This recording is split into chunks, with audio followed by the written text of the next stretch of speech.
Hey kids, it's Old Man Shouting at Clouds, and now with others too. Chatting about the CFL is what they're going to do. Some have no contacts and others have no clues. Everyone will tell us all their quirky football views. Hear what Old Man and others know. It's the CFL Outsiders show. Hey GT, what are we going to do this week? Same thing we do every week, old man. Take over the CFL. Hey kids, welcome back to another episode of the CFL Outsiders.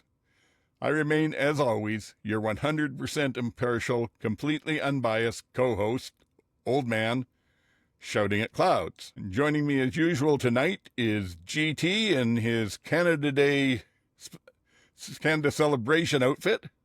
Hey, this is hey, how you doing? Welcome aboard again. This is left over from I can't see. I don't know if you can see it at the bottom, but below it, it's got the year on it because this is left over from the 1988 Calgary Winter Olympics. This is the official sweatshirt, so I figured it's as Canada as you can get on Canada Day. So there you go. Yeah, and it gets Calgary in there for you. So hey, Absolutely. I like it. And then we've got a slight change this week. Unfortunately, MJ's on the one-game list. So, off the bench, we like to keep it simple around here. It's MJ. Hi, MJ, too. Hey, yes, coming to you from Calgary, but representing the Ticats. But I like the sweater. That's great. Thank you. And you picked a good week to be the guest co-host if you want to talk Hamilton, because I feel like this is the only week, and I love that I'm stealing MJ's thunder. Not the only. hopefully she'll get a chance to talk about a second win before the season's over. Sure hope so. Actually, they look pretty good. But I'm going to start off here with a bit of a rant. I do this every now and then when I get annoyed at something that's going on out there, and I've got one here. And this rant today is, are you ready to rant? I guess it's directed at the football gods, frankly, because I'm getting a little sick of how you're handling this year. I know your job as football gods is to keep things interesting, to move things around, get somebody hurt here and there. Maybe somebody makes a silly mistake. But come on, what's with all the injuries so far this season? We're 4 games in, so not even a quarter of the way in. Last week, of our 8 quarterbacks, 3 of them were the starters that were intended to be there, and the rest were all backups. The 3 that were there are all playing at least 1 game less because they've all had a bye. In fact, 4, because Calgary had the bye last week. So anybody that's played the full 4 games has lost their starting quarterbacks. ESN went out and put up this beautiful new opening to Friday Night Football with the players all singing. There's 17 of them. I counted. 7 of them are off injured. And those are your best stars in the league. So come on, give us a break. Let's let some of these people come back and maybe we can get some real good football rather than the excitement we get with the backups in there. And that's about it. No one really to rant to on it, but I can't believe what we're getting with just the number of injuries that are out there. Yeah. And moving on. Oh, sorry. Even in game, there was a few more. And yeah, just it's crazy again. But, there was that year a couple of years ago where I think there was 7 out of 8 starting quarterbacks were down. So it happens. But we need those guys back for sure. I didn't even get into the sort of lesser stars, but there's at least 3 teams that are really struggling on their O-lines because of injuries. There's defenses that are there. It's a little bit ridiculous, but hopefully we're getting a bunch of it out of the way early and a lot of these players will be back and maybe the last half of the season will be a real barn burner. I have to do a mea culpa here. We're sorry, so sorry. Because I was just sort of riffing last week when we were talking about the games, and I've been very impressed with Daniel Campbell for the Riders playing left tackle. Huh? I don't know who Daniel Campbell is. If he plays left tackle somewhere, he's nowhere near as good as Daniel Johnson, who's playing left tackle for the Riders this year. So my apologies, Mr. Johnson. I was talking about you. Great job in there. Shaky start to the week this week, first couple of plays, but it was good from there. So that's all cleared up now. All right. Well, you could have called him anything, and I would have believed you. So. I didn't even realize it until I was doing the editing. I thought, what the hell is that? But we got it right anyway. And then just the other thing real quick is I talk each week about my fantasy in the Podcasters Fantasy League. Had a good week this week. Managed to pick some players that were doing fairly well. I think I ended up 1.5 and a victory over the Elks herd. So I've clawed my way back up to 2-2. Hey, anytime you beat Edmonton, it's a good thing. There we go. Yeah. Okay. Well, definitely there. And it was a bit of a decisive victory. So you can feel better about that. We don't have a lot of other stuff to talk about before the game tonight. One of the things was MJ is going to tell us about the new minority ownership in Hamilton.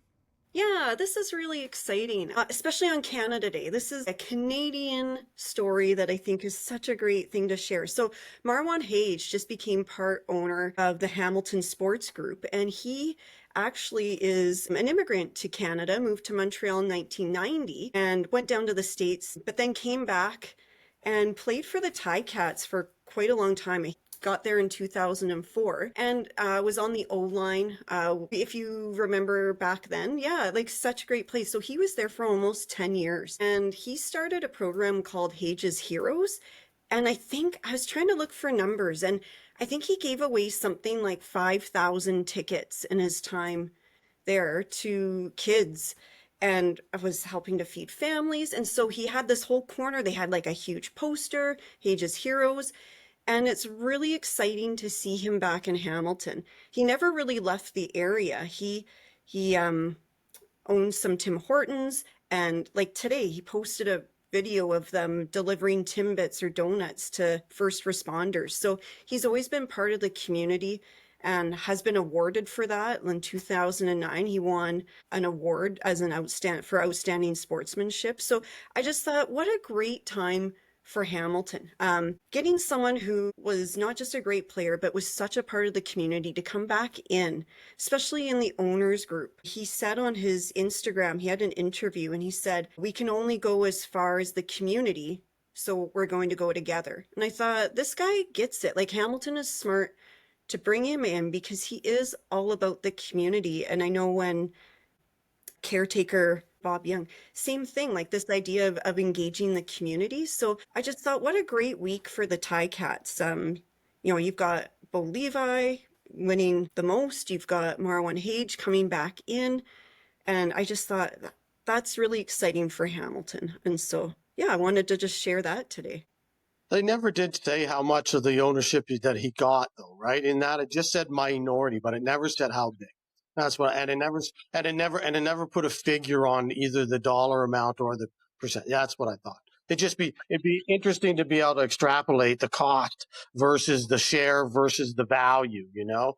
And I think you're totally onto something for them. It's who knows the number he bought in, obviously. I mean, he's got those two franchises, so I don't want to guess, but I think you're onto something of the value of having him on that team. And the work the people in the community already know him. So I think that's really smart for Hamilton Sports Group to get him in that community. I would have to agree with that. I remember him playing and he was a character. He was a hell of a good lineman and he got under the defense's skins a bit. He drew up a few penalties with it, but he was also always a big fan favorite there. So that kind of continuity from player to owner and keeping the same names around the building and everything, and they'll eat that up in Hamilton where tradition is so much a point of what they do. Yeah, they named him to the all-time Ticats team in that final game in Iverwin. So clearly it means a lot to the community. Congratulations to Marwan for getting bought in there, and I'm sure it'll be a great addition. Now, before we get into the games, though, GT, you had something else you wanted us to talk about here. Yeah, I just wanted to go over something that kind of came a little bit out of nowhere, and that was OVO getting involved with the CFL for the first time. OVO, if you're not aware, is the company owned by Drake and his manager, and it's a clothing company that they've had for quite a few years, and it's very well known. It does very big business. It's in with a lot of other leagues around the world, including major soccer all kinds of baseball teams, basketball teams, the NHL, even the NFL. Obviously, Drake and the Raptors has been a huge deal for tie in there. And so it was interesting that it just kind of came out of nowhere all of a sudden on the weekend. And going back to actually preseason, there was that whole thing about Drake showing up with the big chain with the Saskatchewan logo on it. And what was that about? So I guess maybe that's what this was about. But they just kind of dropped it on late on the weekend, and it was going to be available, all this merchandise, as of yesterday. 10 years ago, this would have been a huge deal with Drake. 5 years ago, it would have been a big deal. This year, I'm not so sure. I think we missed the limit type of thing. I think it's a little bit past, but it's still pretty important. So I went on the CFL website, no mention of it. Not a single thing anywhere today. If it happened yesterday, you think it would at least be on the page in their news somewhere, stories, whatever. Not a single thing. Went on to each of the individual team sites, and the merchandise is there on most, but not all the teams. Winnipeg doesn't show anywhere. Saskatchewan, it's right on the front page. Really well done in Saskatchewan, of course, because they sell merch. BC doesn't even have it. Toronto, where Drake's from, doesn't even have it. He's got millions of followers on his social media sites. You've got to let them know that it's available. Just seems like a fail to me. If you're going to go there, you're going to go there. It's the same T-shirt on every team site with a different, same basic pattern with a different slogan and the team name on each of the sites. And then in the background, when you look at it closely, it lists the number of Grey Cups that each team has won and the years that they won them. So it's not a bad looking shirt. I wouldn't spend $68 on it, but it's not a bad looking shirt. And the hats are kind of cool. They have the OVO owl logo, and that's sort of cool to have on your head. So, and then it's got retro style helmets with each of the team logos on each of the helmets. It's not bad merchandise, but I just think if you're going to do something with that kind of media personality, take advantage of the media personality, put something out there that people know, that the kids, they're not kids anymore, because Drake's not a kid anymore, and none of his fans are kids anymore. But they're still long-term fans, and they are that demographic. They are the 30 to 45-year-old that is now a parent that has kids. And then if you get them going with their kids, you're going to get both generations. And it just seems like a bit of a fail for something that could have been done better. On the OVO website, it's completely different. The front page for Canada is all these old video clips from CFL games. And Wow. yeah. So it's really surprising to me that the CFL has nothing. But I mean, is it surprising? I don't know. Like, I think you were talking in an earlier podcast about like the lackluster merchandise this year, how it doesn't, it's there, but so it's interesting. I haven't checked out the hats, but Hamilton does not have a shirt yet. And I'm wondering if that's like a Toronto Hamilton decision. So it's No, interesting. Hamilton has shirts. You can see them if you go in their store, you go to each of the individual stores and you pop it up, it's there. On the OVO website. So I was like, oh, that's interesting. So I'll have to look now. Yeah. I don't like to be banging on the CFL all the time because, again, we're not the biggest league in the world, but they do seem to mess up the simple stuff so much of the time. Things that should be just easy to do, slam dunks, don't cost a lot of money, just put the time and effort into it, and they find a way to make it look less than what it is. Yeah. Can you say no Canadian flags on the Montreal jerseys on Canada Day weekend? I mean, Come on. But the flag on the helmet, the fleur-de-lis or whatever. Yeah. Anyway. And that's because they couldn't get them the flags there on time, is what they are saying today. If you can't even do that, come on. That's just logistics. You don't put out something as big as that and make all the noise about it and then not have it executed. Well, and they do such a good job on Instagram. Like I don't follow a ton, but they've had some really good interviews. They've had all Canada Day weekend. They've been celebrating Canadian players and showing clips of them. And so it's surprising to me that if this is a huge drop, it's Drake, this big Canadian, and they missed out on this opportunity for this big reveal Canada Day weekend when they've been pumping it up so much. Maybe. Yeah, it's interesting. It's late because, and I said this earlier in the thing, was one of the things Randy said last year before he left was that they were going to announce halftime acts for Grey Cup way earlier than they ever did before. Because if you remember last year, they announced Jonas Brothers in BC in May rather than in October like they normally do. And yet here we are again with no act. I'm just wondering. Could it be Drake? Does this year make more sense, given everything that's going on, to have a Canadian act as the halftime? Yeah. Think of he has to compete with Lamar because he did the Super Bowl halftime show. Yeah. Yeah. Yeah, I don't know. I don't know that I've got really anything much more to say on this. It does feel. I just wish that they could become a little more detail oriented in their marketing. This game and this league feels to me like there's so much there that people could fall in love with if you just find a way to get them a bit of an entrance into it. And unfortunately, the CFL seems to drop more of those opportunities than make the most of them. But let's talk about them more positive, like the gameplay, because at least that was fairly good on the weekend, with some exceptions there. But we'll start with the Thursday nighter where Edmonton went into Winnipeg, and it was 36-23 for Winnipeg in the end, but it was a better game than I was expecting, I gotta say. Edmonton looked like they had some fight in. Yeah, Edmonton looked like they played 2 quarters rather than 1 quarter and rather than no quarters. So last week they played 1 quarter. This week they played 2 quarters. So they're on the right path. And at some point they'll play 4 quarters and win a game. But Winnipeg, to sum it up, I will, use that quote that's often mangled, and I will do the same. But the rumors of my death are greatly exaggerated. Winnipeg is not going away by the looks of it. They look like they were bound and determined to just show the league again, and whoever was watching that, no, we're not going away. We still own this division. And they just came out of the box and were incredible. And then they kind of let Edmonton back in the second quarter, and then out in the third quarter. And then in the fourth quarter just went, okay, enough again, and put it away.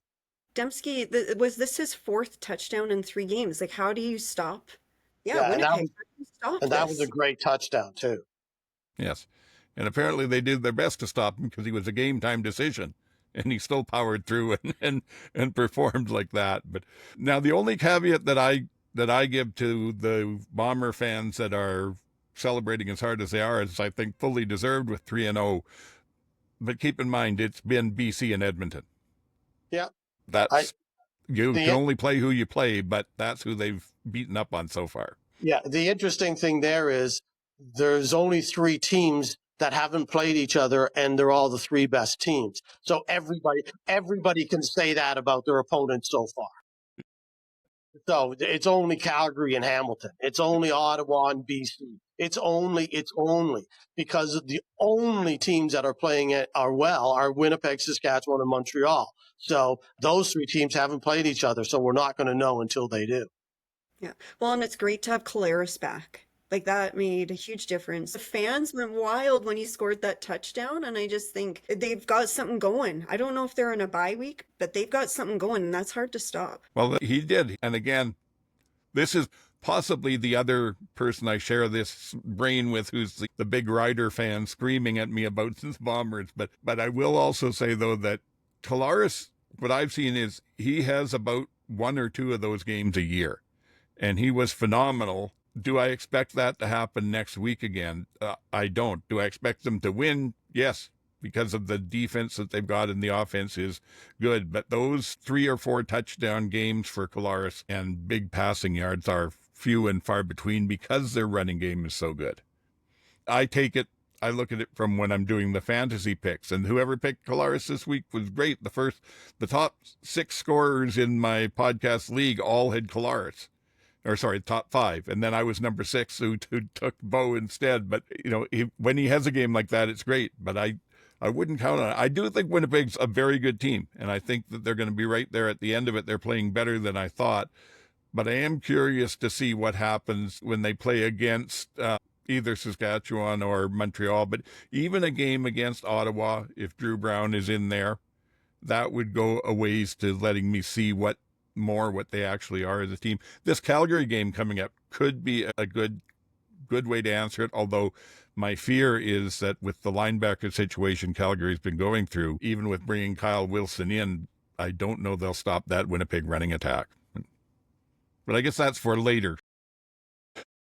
I think so far, the Wheatball is my breakout player of the year. He's having a great start to the year. He made again a couple outstanding catches and routes that he's running. He's really been impressive so far for a guy that was down the list there last year. And certainly has showed some promise, but this year I think he's the breakout player of the year so far. And they're just playing great. I did think Trey Ford stood in the pocket much better. I think he threw from the pocket much better. He hit a couple of nice long passes in that opening drive from the pocket. So I think there was a lot of things for Edmonton to be happy about, but still not enough, and certainly not consistent enough yet. They're going to have to start winning pretty soon, because otherwise they're going to fall behind and just not be able to make it up. Many seasons that you can come 0-5 and come back, right? Like, especially when this season, like the football gods with injuries, like you never know. Those early wins are up. Yes, they do. And that's the other thing is, to me, that their defense is starting to pick up a little bit better, but I still don't know that it feels to me like a team that doesn't know who they are yet. They haven't really figured out what their identity is, what kind of football they want to play. And I think that that's something that'll probably, hopefully, gel over the next 2 or 3 games. And, they'll have the last 2/3 of the season to start actually making a push for something. Even though it was a game with a lot of scoring in that, it to me was pretty much what you said, GT. Winnipeg doing what they can do, takes their foot off the gas for a while, which they seem to do in the second and third quarters usually, and then come back and win it. Yeah, I think the score flattered Edmonton to some extent. I mean, it was 13 points, but it could have been worse just based on play of the game. Anything else for us to talk about there? No? Okay. So that takes us on to game 2, which was Montreal 17 at Hamilton 35. The main thing that I had confirmed for me this week in this game was that GT and MJ1 are smarter than me. And as a result of that, the podcast took Hamilton in the pick'em this week and got a win, whereas I took Montreal and got a loss. I was quite surprised at how much that Hamilton defense was able to keep MBT looking confused. I expected more out of him. He's been a good quarterback through most of his career. If anything, maybe he gets a little too gunsling happy now and then, but to see him missing and just not being able to make the reads that were there when he saw them, just his accuracy was low. That's what surprised me the most out of that game, I think. Well, then you have that compared to Bo Levi, who got to that 100-win game. It was an interesting quarterback game for those reasons, because you've got these 2 veteran quarterbacks and one's missing and not connecting, and for whatever reason in that game the Alouettes did not look as prepared, and the Ticats just came out guns ready to go, it felt like. Well, I thought I thought it was just Montreal's defense played as well as they did. Again, I thought the score doesn't indicate the game, because it was a lot in the fourth at that point, and a lot of scoring in the fourth for Hamilton. And Hamilton drove the ball in the first drive all the way down the field, and Bo looked really good, but then got to the goal line, and Montreal stopped them cold at the goal line. So Montreal's defense, they were playing really well. But their offense was doing nothing. And I really thought that MBT, just as you said, MJ, just wasn't on at all. And listening to the flight deck guys at post-game thing, they were just spitting chicklets about MBT. They were not impressed and not happy at all. And I don't blame him. I agree with you. He looked almost as bad as Mazzoli, and that's pretty bad. I thought Montreal's defense played pretty well. And if you look at it, I mean, at the end of the first quarter, it was chaos, because I was sitting there going, I can't believe it. We're going to have the most outstanding CFL score that's absolutely possible. 1-1 at the end of the fourth quarter. And then there was an interception for Hamilton, and I thought, oh, there goes the 1-1. And then Montreal got it back, and I go, oh, there goes. And then it was, and it ended up being 1-1 at the end of the, at the end of the first quarter. And take that, all you Rouge haters. There you go. It was the most CFL score you can get. Too bad it wasn't a final, but nonetheless, I thought that was great. So that just shows that for all the stuff that was going on the field, there was no scoring at all in the first quarter. It wasn't until late where they really kind of took over. And by that time, I think Montreal's defense just couldn't keep up because their offense was constantly giving the ball back to Hamilton and allowing Hamilton to just continue to drive. Well, and Hamilton, I can't pronounce his last name, but that rookie, what a game he had. Like it said, I think 8 tackles and then the middle linebacker, Verisak. Verisak, yeah. Yeah, so I mean, that's exactly it. Like if you can't get fired up and you can't get in as a team, I feel like the Ticats, like it just really sparked something and it almost was like a different game in the second half. Yeah, you're right.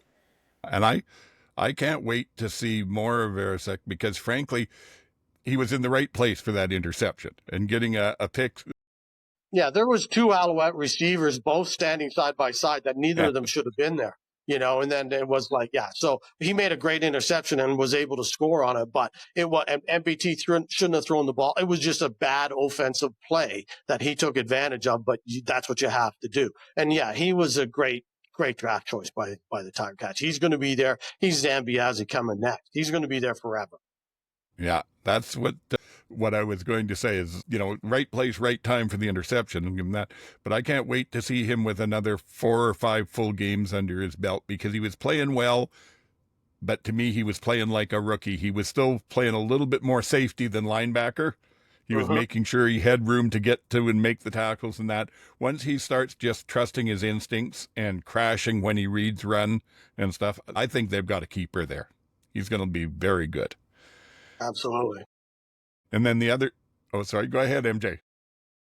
My nephew, I think, as you know, is an Owls fan. And so, let's fan. And I think it was after that special team throw where the punter threw the ball, he took off his jersey and threw it down the stairs. Yeah. Been there, done that. Yeah. More than once. Yeah. Gonna be a great CFL fan. That's yeah. Yeah. Yeah, that was a great play, though. That was a well-executed play. That was really a really good play. There were some, again, for all the shenanigans on the weekend, there was still some individual terrific plays. There was that one. There was the Najee Murray hit on the goal line as well, where he just came across and popped somebody. It was unbelievable. But yeah, there was some good stuff. But that was a well-executed play. And it was also, what a great game if you're a fan of the safety play in the CFL. Because to me, that was almost worth the admission watching Marc-Antoine Dubois on one side and Stavros Katsantonis on the other. They were both having great games back there. And I go back and forth in my mind over which of them is the best safety in the league. It usually has to do with who's played last. Well, I'll tell you another guy that's making inroads, and we'll talk about him in a little while. But Boulier in BC. Yes. Put him on that list because he's playing like he's really coming into his own. He made some very good plays this week. And so unless we've got anything more to talk with him, let's go on to the game that he was in then. Okay, all so right. This is game 3. This was a Saturday night as we're back across all 4 nights for the next, I think, 8 weeks or something until week 12. Anyway, so this was BC 17 at Saskatchewan 37. And my notes that I had was basically it was the battle of the backups. It was one of 2 games that had the backups in there. And unfortunately, Mazzoli still looks like he's struggling badly to pick up what they're doing there. And Mayer didn't have a barn burner game, but he did what was asked of him.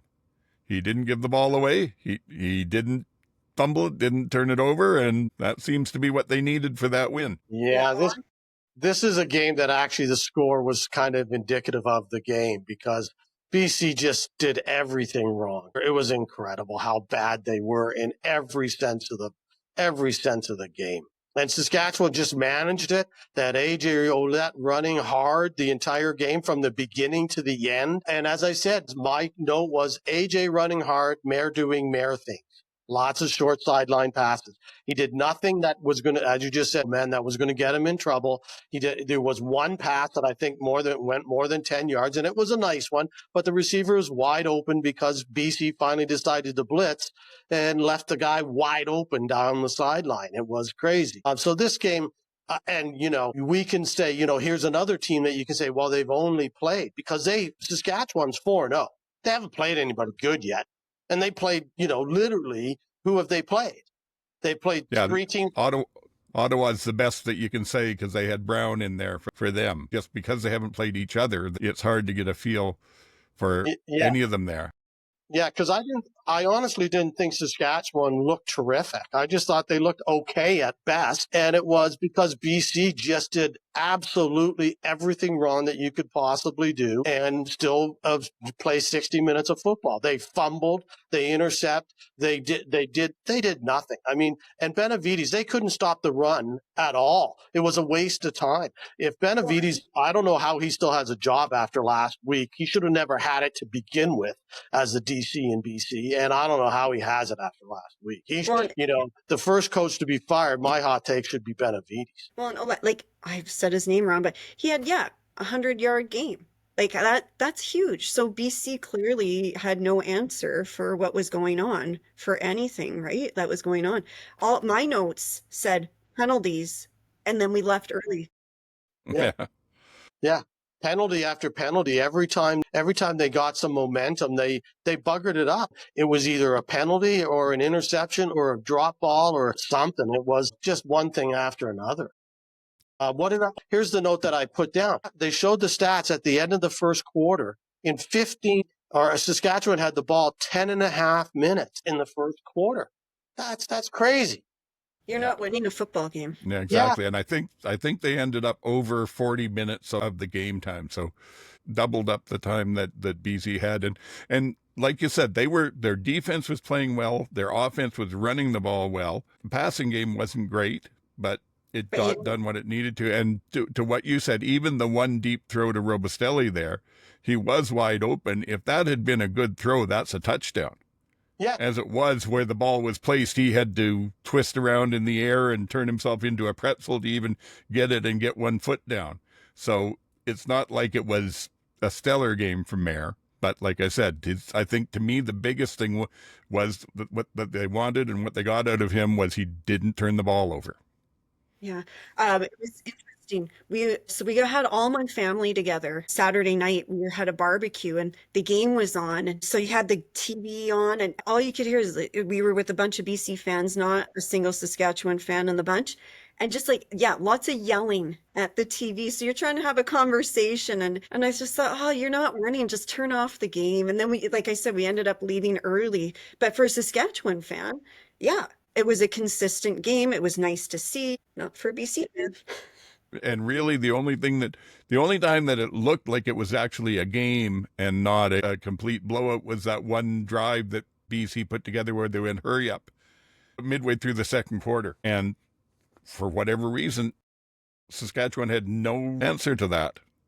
And, and then at that point, they actually were up by a single point, 7-6, because Saskatchewan, for all of their moving of the ball, typical Jake Mayer, they ended up having to settle for 2 field goals because he couldn't get them in the end zone. I wouldn't be, if, they went into the bye on a 4-0 and they were talking about how much better it feels about going into a bye of 4-0 rather than 3-1. I wouldn't feel that great after that game if I was Saskatchewan. I'd be like, man, we got a lot of work to do because we won this game, but so what? There was a lot of things that they didn't do right. So. How many penalties have Saskatchewan taken this year, and how many yards that totals? And then how does that affect your overall game plan? Like if you can't have no matter how good your running is, no matter how good your receivers are, if your defense is on point, if you're taking all those penalties, you're leaving yardage out there that is hard to get back. Yeah, I didn't see what was the final on the penalties this week with Saskatchewan there. I think they ended up somewhere around about 90 yards or so, which is more than you want, but much better than the week before. And for this season, that week before had been the anomaly, because up till then, the first two games, they didn't take many at all. And it just seems like they've been the worst of the poster childs for it. But this last 2 weeks, the penalties, in my mind, have gone up more across the board than we saw in the first couple of weeks of the season. That's interesting. I'm wondering if that's because there's so many injuries. I'm wondering if that's hey, officials, let's get together and rethink these rules, or not rethink the rules, but how are we calling these games? I mean, I don't know if a lot of the plays that were called had anything to do with that, but that might be something. I think a lot of that is just you've got second tier guys in there, and they just make more mistakes, so they get more calls, right? Yeah. It's not like there's been suddenly a rash of terrible play that people are out to injure each other and all of that. It's just a lot of them are concentration penalties. Like there's been an inordinately large number of offsides and illegal procedure penalties for the start of this year. I'm not sure how many. I'll have to do some tracking on that, but it just seems like that's been the go-to penalty for getting called. And then, of course, every time they call it, it takes twice as long now because they have to go up to the replay center and make sure that who they saw moved was actually who moved first and stuff. I wish they could find a way to stop doing that. I hate the way that slows down the game, and you would think on something like that, you could just let the ref call it on the line. Yeah, and then if it really matters, like figure it out after. Like if you need to penalize a specific player and it wasn't called exactly right, correct that after. Yeah, for a 15-yard penalty one way or the other, I think it's worth them taking a good long look. 5 yards one way or the other doesn't need to slow the game up that much, I didn't think. What else did I have to say here? Oh, a couple of things that didn't get mentioned is sales for riders. Considering he's about, I don't know what his actual size is. He looks like he's about 180 soaking wet, and he put on another big hit this weekend. So something's got him eating his Wheaties, and he's been feeling them and really laying into people. And the other thing I was going to mention was the punter. I think it's Joe Coach, isn't it? Yeah. So I wondered if he found out how popular John Ryan used to be in Saskatchewan, and he's practicing his style, because there were 2 singles there that probably shouldn't have been. And that took Ryan almost his entire season back in the CFL to learn how not to do that. Yeah, I thought you were going to bring up the Sales hit, and it was interesting because that was a big hit. But the thing that I thought about that was, as I watched it, was Butler, popped right back up after that hit, and he hung on to the ball. And it was a 4-yard or 5-yard reception. So as big as the hit was, it was 2nd and 5, and he popped right back up. So the hit was tremendous, but I knew that it would be exciting for Rider fans. The next time the Saskatchewan had the ball, there was a hit that I thought was as bigger, and that was Beaulieu coming over the middle and just laying out the receiver.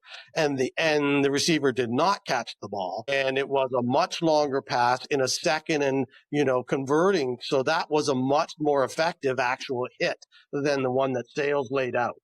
So yeah, I'll give you that. That was classic safety play, the way he played that, and it was good. The only reason I keep mentioning it with Sales is because, again, if I see that from someone like Beaulieu or someone like, I'm trying to think of some of the safeties, like Hitchcock back in Hamilton day, but even the fellow who played with Winnipeg and then Montreal, I know him. He's from Kelowna here. Can't think of the name. Exactly who you mean. Yeah. Yeah. Anyway, I know exactly what you mean. Yeah. Someone like that, they make a big hit in the backfield somewhere there, and I expect it. But a corner that's the size of Sales, I feel like I have to celebrate it a bit. Yeah, and no disrespect, that was a big hit. It was serious, but it was interesting. Again, I thought, okay, but it still was a completed pass. So the difference there being that Butler got hit with the framing hammer, and whoever the rider was got hit with the sledge from Beaulieu. Yeah. The extra weight helps. And the difference was Saskatchewan 37, BC 17. Yeah, exactly. So it doesn't really matter. Yeah. Okay, so I guess that takes us in pretty much to the end, the last game of the week. Toronto 29 and Ottawa 16. And my headline for this one was Start the Car. because Toronto sure stole something there. They got outplayed the entire game and then just got those freak plays and walked away with a victory. Like that, as much as I hate to give any praise to the Argos, I really, I missed the last half of the game because we were driving, but that first half, I was so entertained. What a great start. There were a ton of penalties as well, but that Argos rookie whose name I can't pronounce. What a name. Sluka. Sluka. Yeah. 2 touchdowns of over 100 yards from a DB. Well, the interesting thing is my notes, I wrote down is there was 10 minutes before anything happened. We were 5 minutes into there was 5 minutes left in the first quarter before anything happened. It was just 2 and out, 2 and out, 2 and out, 2 and out, 2 and out. Oh, look, something exciting. It was Crum going into the end zone and getting picked off. Ottawa left 17 points on the board at least. And that was what they left. 10 of those points turned into touchdowns for Toronto. So that's another step. I mean, you can't win like that. It was crazy circumstance. It was, I had to send out, embrace the chaos. Because it was just... I did the math on it, and I think if things had sort of gone the way that they normally would in a football game, that I think would have been something like Ottawa 33, Toronto 11. But as it was, just bizarre stuff. Although I will say this, I was mentioning last week about BC and just hustling after the ball. I've always got that impression from Ottawa that they're a team like that, but it kind of bothered me when the first of Solka's, I can't pronounce his name either. Anyway, the first of his big plays came.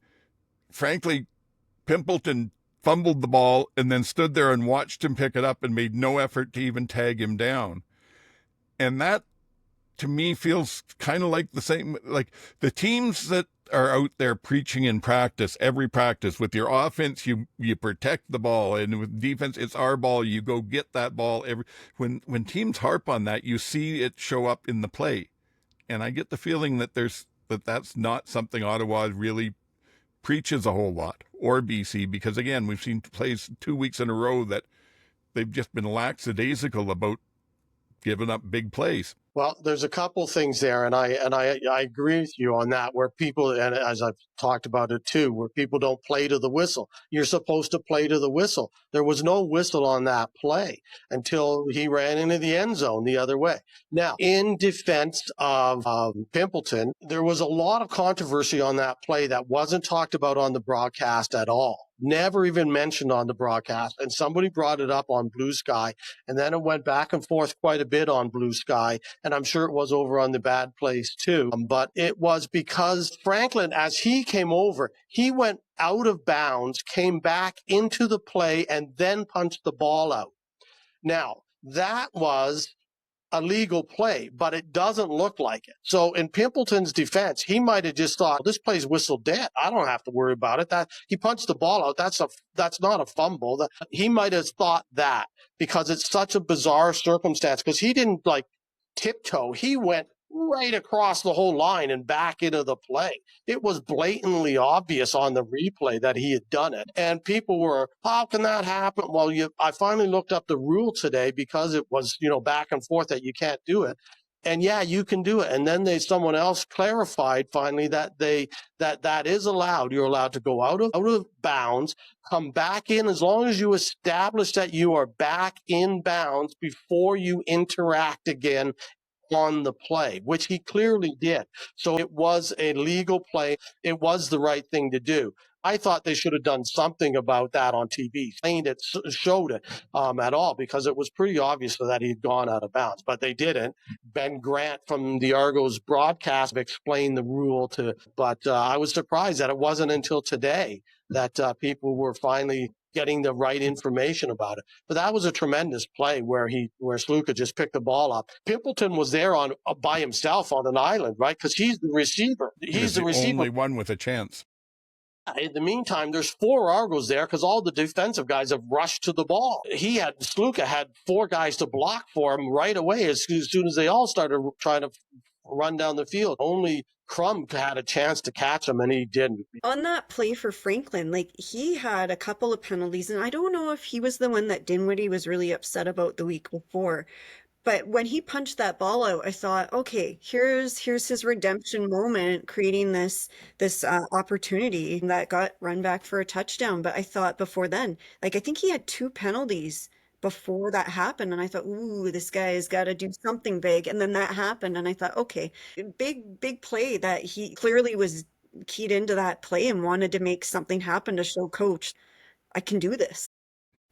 Because he wasn't focused before that, because like you said, the penalties, and they were both offside penalties when he was playing press coverage. I've never seen a DB take an offside playing that before. 2 of them in a game. That kind of a game, there was so much going on. It was just bizarro stuff from start to finish.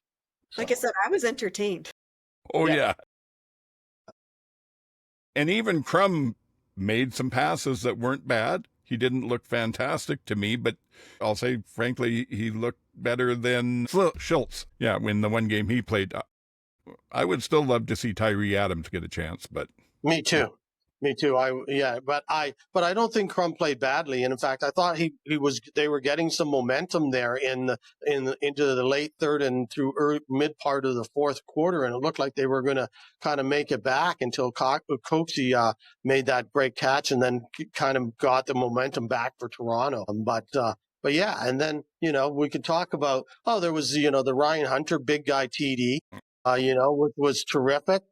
And it was, 2 weeks in a row we've had it, and on exactly the same play. It was identical to the Winnipeg TD the week before. Same route, same everything. It was amazing. To like, I guess that works.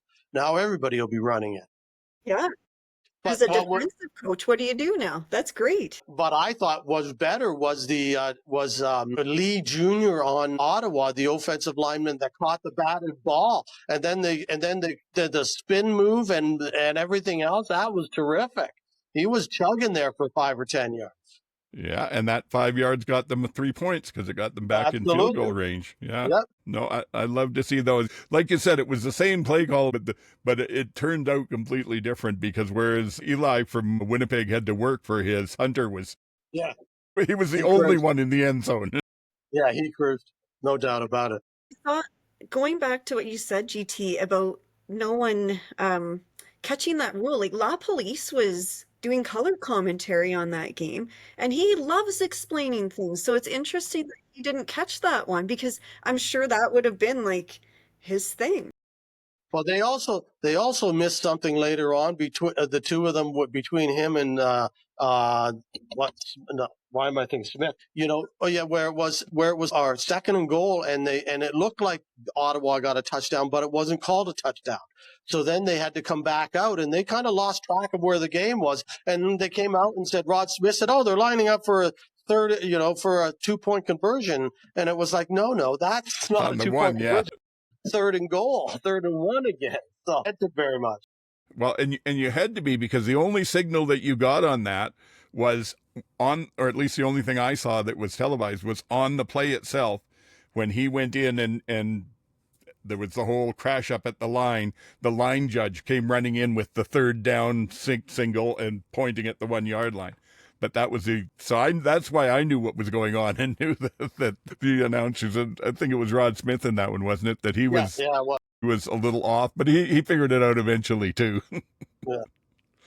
Yeah. The other problem I had with Crum, frankly, his accuracy was not bad, but he gets out of the pocket when he doesn't need to. And I don't even mean like his big wide scrambles. There were 2 or 3 times when he could have completed a pass from within the pocket. And I don't know if he just couldn't see the throwing lanes or what, but he shuffled usually to the left.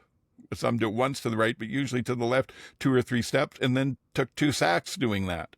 Yeah. So I don't know what the issue is with him. Like I say, whether it's just he figures he's got no throwing lanes to put the ball through or what, but it didn't look impressive to me. I don't think he's anything but a 3rd string quarterback in this league, and I think they need to be looking somewhere else for 2nd. Yeah, well, again, as we said, there was a reason he was 4th on the depth chart 2 years ago. He has gotten better, but he's not there yet. And whether he is ever going to get there, who knows? But he's certainly not there yet. And they desperately need Drew Brown back. They desperately need Drew Brown back. Well, and at some point, your O-line gets frustrated. Like, how much more space and time can we give you if you're not going to use it for that play? Well, and I wasn't paying attention to the O-line lineup as such, but I did hear a lot of commentary about that was not Ottawa's starting O-line again. Back to the injuries thing, they were missing a couple of key players apparently on the O-line, so that certainly doesn't help. But then Sluka got the block punt return as well for the touchdown.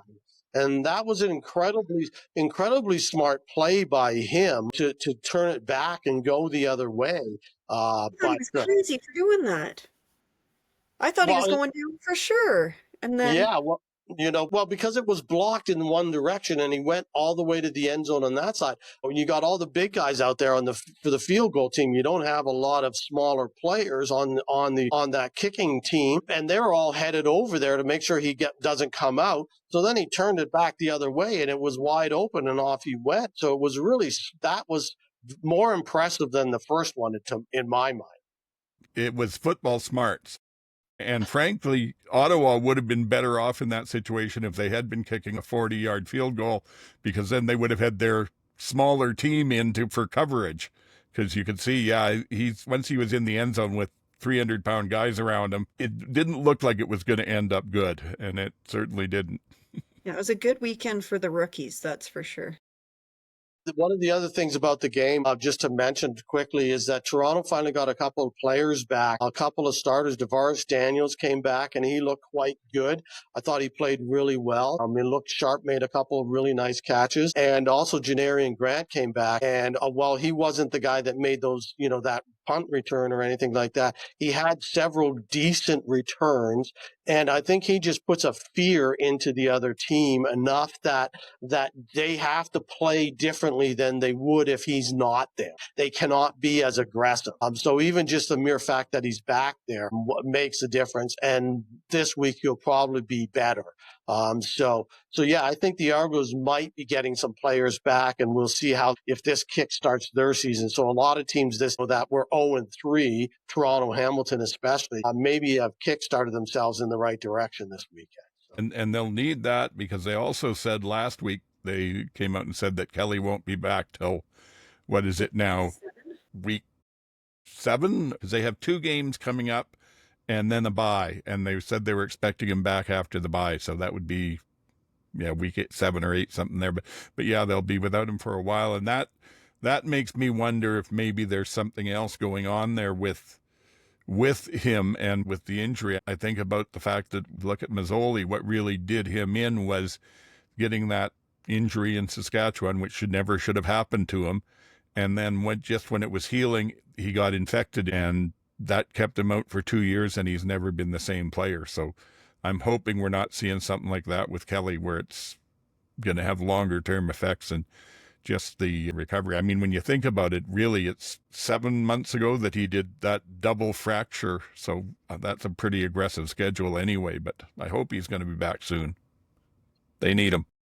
I checked the injury report, and it said he was limited in practice. It didn't say not practicing. It said limited. Yeah, at least he's on for 3 weeks now, though. So and again, you've got Pierce playing his games out in BC, giving Rourke reps in practice when everybody knows he's not going to be playing. And well, I read a report today on TSN that Rourke took complete first team reps today.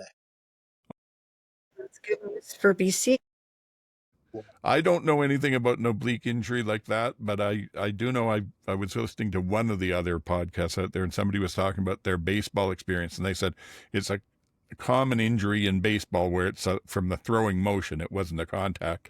And they said everything that they've seen, it's at least a month before you can be looking at going back to it. Now, again, maybe less of a torquing motion on the torso in football. I don't know, but maybe he'll be back this week. Yeah, and I guess we should go on to that now. We're slowing down here, so let's get to that. So this week we were 3-1, since you two beat me into going with Hamilton. So that's not so bad. I don't have our full records here, but we'll go with that. So this week we're starting with the Winnipeg at Calgary on Thursday night. What are we thinking? Boy, Oliveira's coming back, I heard. Claris is on a roll. But I don't know. I really want Calgary. It's the Stampede Bowl. Talking about CFL merchandising, I don't know. Stampede Bowl.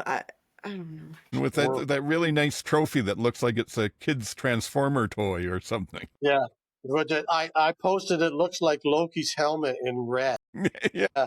I'm taking Calgary. I just feel like they're going to come out. Dickinson rarely loses coming off of a bye. I just have a feeling that they're going to end up winning this game. I think it's going to be a close one. I don't think it's going to be a lot of points, but somehow, and I think your Calera statement makes sense that he's not going to have another week like last week. And I think the Stampeders are somehow going to pull it off. I don't think necessarily they're going to look great doing it, but somehow I think they're going to pull it off. VA has to have it has to start clicking. So I'm going to go with you in Calgary too. Yeah, again, Calgary's got this next 4 weeks in their schedule. I think makes or breaks Calgary. Doesn't necessarily make or break, but certainly tells us who they are over the next 4 weeks. Winnipeg, Saskatchewan, Winnipeg, BC. So that's if they can be 2-2 coming out of that, they'll be in pretty good shape. I would definitely say so. And the podcast takes Calgary. I'm going to be the dissenting opinion here again. And frankly, if it wasn't for the fact that specifically the struggles that the Stampeders are having at linebacker, if Lee was still in there, I might go Calgary. I'd be seriously tempted for it. But Wilson, I picked him up from when he was released in Hamilton, but I don't know that he's definitely the answer. I think it will be a good game. I think that VA is going to probably get definitely his first throwing touchdown this weekend, and I wouldn't be surprised to see if he gets maybe a trio of them even. But I do think in the end, the Winnipeg will control the clock with their running game enough and control the time and find a way to do what they do. Get an early lead, let it get close in the third, and then start just running the ball. They'll get themselves like a 6-point lead and start running the ball and take the entire last quarter running from one end zone to the other, and the game will be over. All right. Hamilton at Toronto on the Friday night. Somebody's got a very Hamilton type shirt on there. MJ2, who are you picking for this? You know what? I have to go with Hamilton. Like after Bo Levi's game, I don't know. I feel like things are coming together. They've got some good energy going in. Toronto, I can't ever cheer for the Argos. You don't have to cheer to pick them. No, True. no. True. Although I got to say, I didn't mention this during. Just let me put this in. I didn't mention this during the game, but it was in my notes that at one point during that game, they panned the crowd and there was this great big burly guy in all of his Ticats gear and the hat and stuff. And he's cradling like a 1-year-old in a fully swaddled in a tiger cat blanket and everything. And they've got the camera on them. And the kid looks like he's just kind of half awake. And I fully expected him to turn to the camera and mouth, "Argos suck." Anyway, GT, what do you think? I'm actually going Toronto. I'm actually, and not for, I just feel like, again, they've had a lot of things go wrong. They finally had some things go right, and they got some players coming back. I just feel like it's Toronto's night. They are a tough team to beat even when they're down and they're at home. But I'm leaning towards the Ticats myself. I think that just based on what I've seen, the overall of the season from the two teams, I don't think it's going to be a blowout by any means. I think it's going to be a very good Toronto-Hamilton game, but I think Hamilton will take it. So we're going with Hamilton. Then we got BC traveling across the country and going into Montreal. Saturday game, so they'll be there Friday night for St. Catherine Street. I don't know if they still do that, but... Yeah. Again, this is like last week. This is all about quarterbacks, right? At this point in time, it's given the reports today, it's going to be Rourke versus MBT, Montreal's defense against BC's defense. So I don't know. I'm sticking with Montreal. Again, as I said last week, I have no faith in BC. Yeah, I'm with you on that. I'm also going for Montreal. Like after last week, like versus Saskatchewan, like I think you said it, coaching, all the things. If Rourke is back, is he even fully back? So. Well, and even if he's fully back, let's be honest, they've played 3 games now because they had a bye, but of those 3 games, they've had maybe 3 good quarters of football. the last half of the Edmonton game and when Winnipeg was in BC. No, I think I'm going Montreal as well, just because of the defense and another week of practice. MBT can't keep being that bad, I think. So are we unanimous across that then? Yeah, we're going Montreal. Okay. And the last one, which could be interesting, depending again on who's in there, because it is in Edmonton. It's Ottawa going out to Edmonton for Sunday night. I'm taking Edmonton. Edmonton played 2 quarters. Ottawa only played 1. I'll take it. Yeah, I'll jump on that bandwagon with you. And not even a bandwagon. I really think Edmonton, you're right, starting to make those connections, and Ottawa doesn't have a lot of answer. I'll go with Edmonton as well. Yeah. And I think that I would lean in and take Edmonton there too, just because if Brown is back, then I may change that on my personal one, because I think with Brown in there, they've got a chance to win it if he's back and if he's healthy. I expected a lot more out of Ottawa this year. They looked to me like a team that was really going to go places, and they've shown that without their starting quarterback, they don't have much to show for things. I'm surprised in some ways about Ottawa's lack of a run game. I think Stanback's been a real big disappointment so far. He's looked occasionally good, but not great. Adam Aboye had a much better game on Saturday or Sunday night than Stanback did. So I'm disappointed they went out and made those moves, and yet they don't seem to have been using them properly. But I guess that's Tommy Condell's offense again. He never ran the ball in Hamilton. I don't know why we expect him to in Ottawa. And they just haven't fixed a lot of the problems that we saw last year in their secondary. I'm a little disappointed in Ottawa too. I thought they would be better. I didn't think they were the best team in the division, but I thought they would just look more cohesive than they have right now. And Edmonton is looking solid enough, like you said, that I think they're starting to put some stuff together. It could come down to breaks one way or the other, but I think Edmonton. Okay. So there we go. I don't gamble, so I don't look at the odds, but I'm guessing we've probably picked a couple of underdogs there at least. Yeah, again, we're far enough away that I haven't, the odds will change based on all these quarterback moves anyways, right? And all the injury reports. Like, we're way out there when we're picking Sunday night games on a Tuesday. Yeah. Oh, yeah. It's almost possible. Yeah. But that's the schedule with it. But no, I expect, I'm just what I know about sort of how the lines go. I expect that even though it's in Winnipeg, that the Winnipeg-Calgary game, Winnipeg's probably going to be a +2.5 or something like that. The one I did see that one because it's Thursday. There are 3.5 points. They 3.5 point favorites in Calgary. Calgary's the home dog. So they're really saying maybe a touchdown better. I don't know about that one. And I'm guessing, again, Ottawa will probably be favored over Edmonton. Any closing thoughts? And again, if you can tell people where to get you on social media, GT. No, that's all I've got. It's a GT at GT Barnum at Blue Sky, and find me there for very rarely, but I am there. I'm going to update the latest bids on the jersey. Apparently, there's huge rivalry going on, so I can't. I don't understand it, but I will say it seems to be out there. So we'll leave it at that.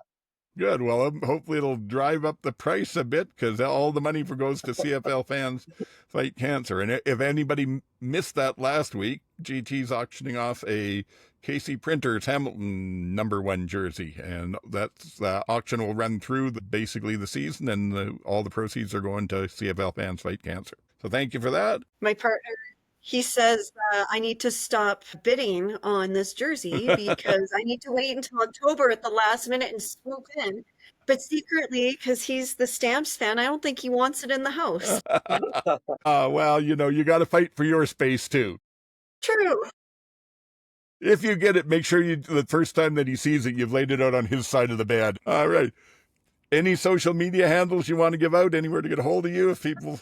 If you want to get a hold of me, you can bug my sister, MJ. I think she's at Plants and Sports. I don't really have an Instagram, or I'm not really a social media person too much. I have them with work, but if you want to follow me or complain to MJ. And there we go. Okay. All righty. And I, of course, am Old Man SAC on Blue Sky.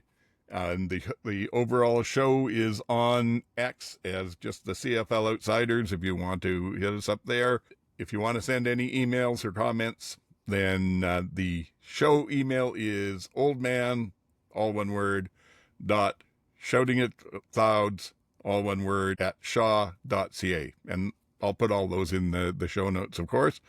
I think that's about it.